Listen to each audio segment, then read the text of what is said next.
You're listening to the Best of the Morning X, dropping back into the interview from a few moments ago. This is the original 99X. Michael Chiklis has a movie coming out on Monday on ABC, the Three Stooges movie produced by Mel Gibson and his company. You know, it's kind of funny because, of course, there's Jim Carrey today, but I got to believe an act like the Three Stooges today, there's no way it would make it. It was like the right thing at the right time, and it's great, you know, when we look back at it. Could you be any more wrong? You think? See, I think it would work. Oh, my God. Totally. Look at how popular they're becoming again. They're rerunning the shows now.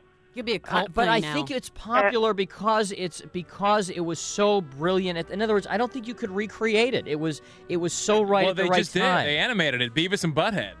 I mean, it's along I agree with the recreating of it. But if it were them, if they were young guys today, you think an act like kill. that would kill? It would kill. Well, yeah, it's really a fascinating story. Yeah, they hit universal bone marrow, man. Right. They hit you where you live comedically. It's a primal thing. Well, you know, you'd also have all the PC people saying, you know, it's violence, and you know, we shouldn't be showing people hitting people with irons because the kids are going to get, you know, the same thing. Yeah. All that crap. Is that the movie doesn't make it any less popular? Oh no, of course not. It would just be a whole different. It would lose a. Let me say this: it would lose a lot of its innocence if it were recreated today.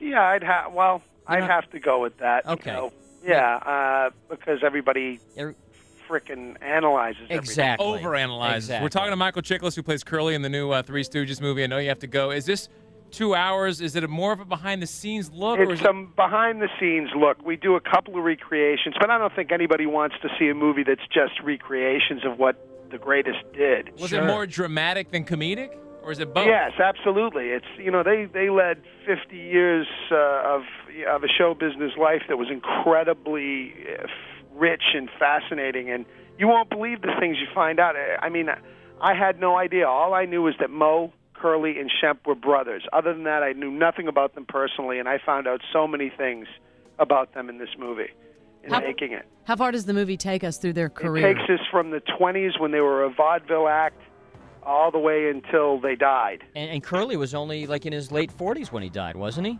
Well, yeah, but he had the stroke in his late 30s. Yeah, I mean, so he was young.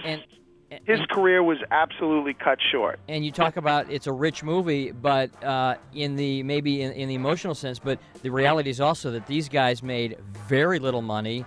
They signed all the rights. They got screwed. They got totally screwed, and a lot of the protections that someone like myself enjoys from the Screen Actors Guild and whatnot is largely because of how screwed they got. Wow. So we owe them a lot, actors and people in the business. Michael, good luck with it. We'll watch you Monday night on ABC, and also good luck with Daddy-O. Thanks, gang. We'll see you later. The Best of the Morning X, 99X.